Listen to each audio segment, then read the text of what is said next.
बिस्मिल्लाहिर्रहमानिर्रहीम, अस्सलाम वालेकुम नाज़रीन। मैं हूं बाबर हयात और आप देख रहे हैं 24/7 उर्दू न्यूज पर होम एक्सपेंस के ताउन से बाबर हयात शो। नाज़रीन, पाकिस्तान बनाम न्यूजीलैंड पहला T20 इंटरनेशनल मैच जुमेरात के रोज ये मैच खेला जाएगा। कहां? रावलपिंडी क्रिकेट स्टेडियम में तैयारियां मुकम्मल, लेकिन दूसरी जानिब बारिश भी खतरे की घंटी बजा रही है। मौसम कैसा होने जा रहा है, अब फाइनली आपको इस वीडियो में मैं बताऊंगा। कुछ अच्छी खबरें नहीं आ रही हैं मौसम को लेकर के। जो लेटेस्ट वेदर अपडेट है, बड़े ऑथेंटिक चैनल से आपको वेदर अपडेट देने जा रहा हूं।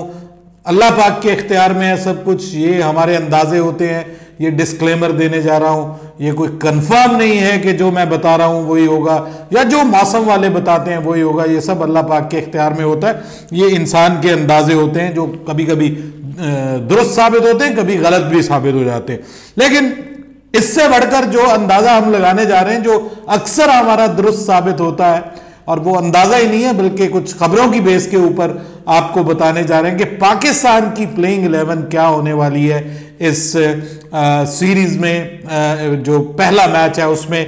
और खास तौर पे मोहम्मद आमिर और इमाद वसीम की वापसी के हवाले से जो एक बड़ा सिनेरियो डेवलप हो रहा है, उसके ऊपर भी आज का इस प्रोग्राम में बात करेंगे। लेकिन आगे बढ़ने से पहले आपसे गुजारिश कि अगर आप हमारे नए व्यूअर हैं तो प्लीज हमारे इस चैनल को जल्दी से कर लीजिएगा सब्सक्राइब और बेल आइकन को पुश करना मत भूलिएगा।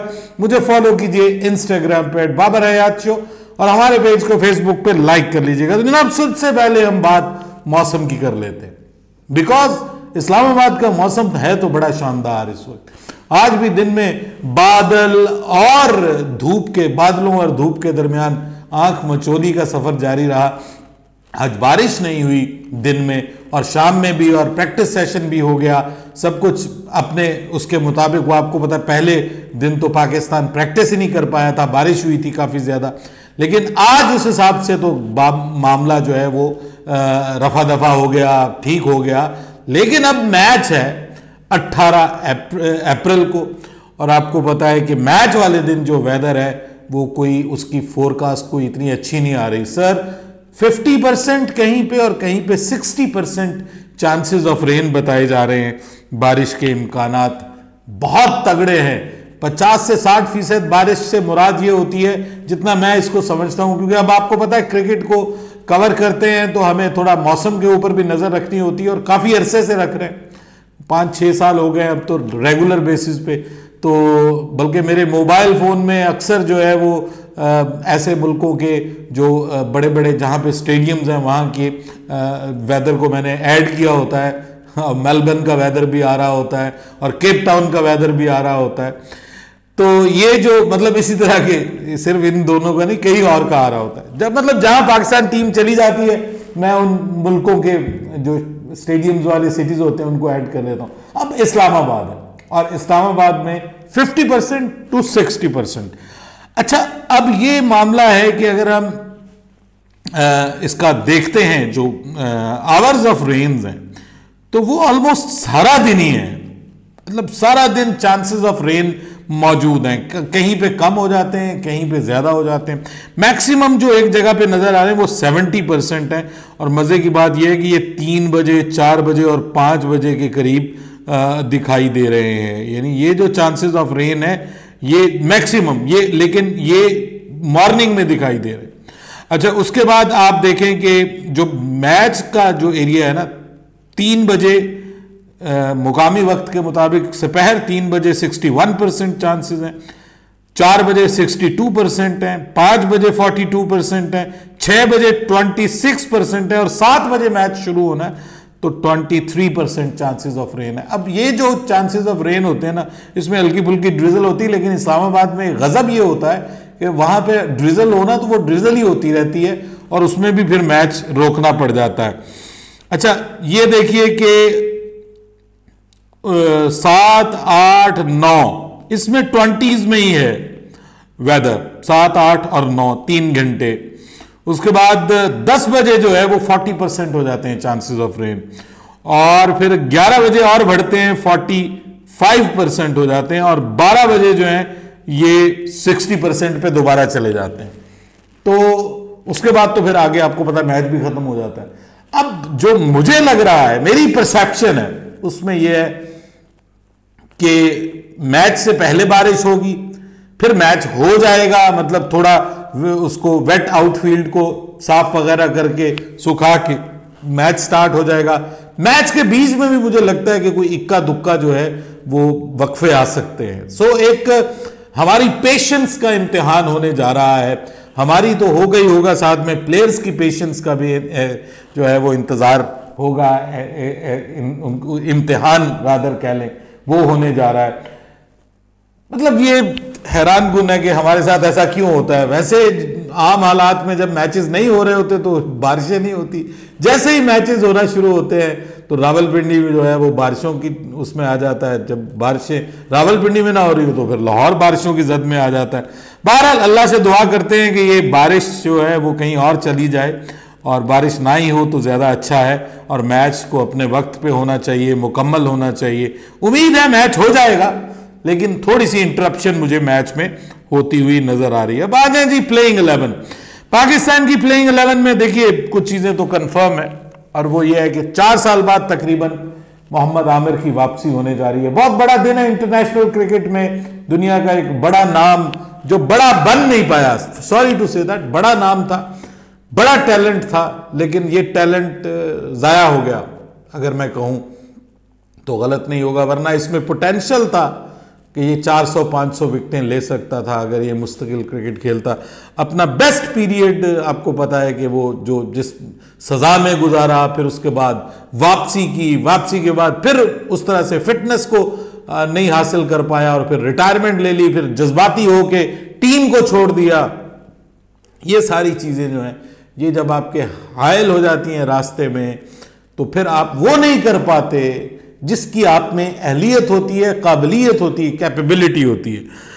बहरहाल अब दोबारा वापस आ रहे हैं पाकिस्तान के लिए, वी आर होपफुल कि कुछ ना कुछ करेंगे। इमाद वसीम रिसेंटली रिटायर हुए हैं, एक ज्यादा रिस्पेक्टेबल नाम कह लीजिए, उन पर कोई इल्जाम नहीं है, किसी किस्म का कोई मसला नहीं है। वो भी इग्नोर होने की वजह से सोच रहे थे कि उनका अब कैरियर खत्म हो गया, लेकिन दोबारा उनको वापस लाया गया। ये दोनों आपको टीम का हिस्सा बनते हुए वापस दिखाई दे रहे हैं इस मैच में। बाबर आजम ने जो बात की, उन्होंने कहा हम डिफरेंट कॉम्बिनेशन आजमाएंगे, डिफरेंट करेंगे। पहले मैच की जो प्लेइंग 11 है जी, उसमें मैं आपको बता देता हूं कि बहुत कंफर्म, जो ऑलमोस्ट कंफर्म चीजें हैं वो आपके साथ शेयर करने जा रहा हूं कि बाबर और साइम पाकिस्तान की जानिब से ओपनिंग करने जा रहे हैं। ये ऑलमोस्ट कंफर्म है।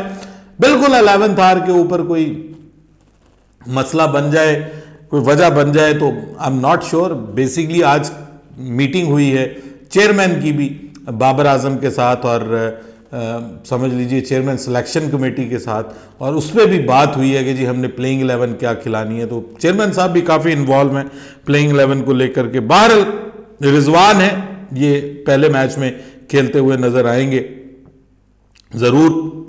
पहले मैच में आपको रिजवान भी टीम का हिस्सा नजर आएंगे। उस्मान खान को मौका दिया जा रहा है जी, इनको कंसिस्टेंट मौका दिया जाएगा पूरी सीरीज के दौरान में, और इनको जरूर चांस दिया जाएगा। अब आजम खान जो है उनके बारे में भी ऑलमोस्ट ये कंफर्म है कि उनको भी ये सीरीज में चांस दिया जाएगा। पहली ऑप्शन के तौर पे आजम खान नजर आएंगे, लेकिन आजम खान अगर नहीं होते तो फिर इफ्तिखार अहमद होंगे। ये मैं अब आपको बता दूं कि माफ कीजिएगा, अगर आजम खान नहीं होते तो फिर फखर जमान होंगे। राइट नाउ खबरें ये आ रही हैं कि फखर जमान को रेस्ट दिया जाएगा, लेकिन अगर आजम खान नहीं होते, उनको रेस्ट दिया जाता है, तो फिर फखर जमान होंगे। और अगर फखर जमान होंगे तो बैटिंग ऑर्डर चेंज हो जाएगा। रिजवान नीचे आ जाएंगे, फखर जमान तीसरे नंबर पे चले जाएंगे, उस्मान को चौथे नंबर पे ही खिलाया जाएगा। उसके बाद फिर इफ्तिखार अहमद है, और फिर शादाब खान।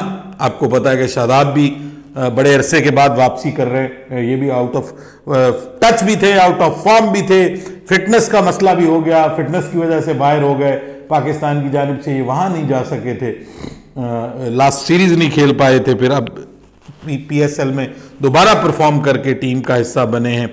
वाइस कप्तान के भी जो कंटेंडेंट हैं उनमें से एक हैं, लेकिन अभी तक खबरें यही आ रही हैं कि मोहम्मद रिजवान को वाइस कैप्टन बनाया जाएगा। उसके बाद इमाद वसीम, वापसी हो रही है और इनके ऊपर बहुत ज्यादा उम्मीदें हैं। मैं आपको एक बात बताऊं, आमिर से भी इंपॉर्टेंट प्लेयर है, क्योंकि अपनी तर्ज का ये वाहिद प्लेयर है इस वक्त पाकिस्तान में, स्पिन बॉलिंग ऑलराउंडर, जो बॉलिंग भी जबरदस्त कर रहा है, जो बैटिंग भी जबरदस्त कर रहा है। दोनों शोबों में ये एक टर्निंग पॉइंट साबित हो सकता है पाकिस्तान की T20 वर्ल्ड कप कैंपेन के अंदर। बहुत इंपॉर्टेंट रोल प्ले कर सकता है अगर ये फॉर्म में होता है, बैटिंग के साथ, बॉलिंग के साथ। यानी ये वो प्लेयर है, अगर बॉलिंग करे तो आपको लगता है कि ये बॉलिंग ऑलराउंडर है, और अगर बैटिंग करे तो आपको लगता है कि ये बैटिंग ऑलराउंडर है। सो ये कैपेबिलिटी है इसमें।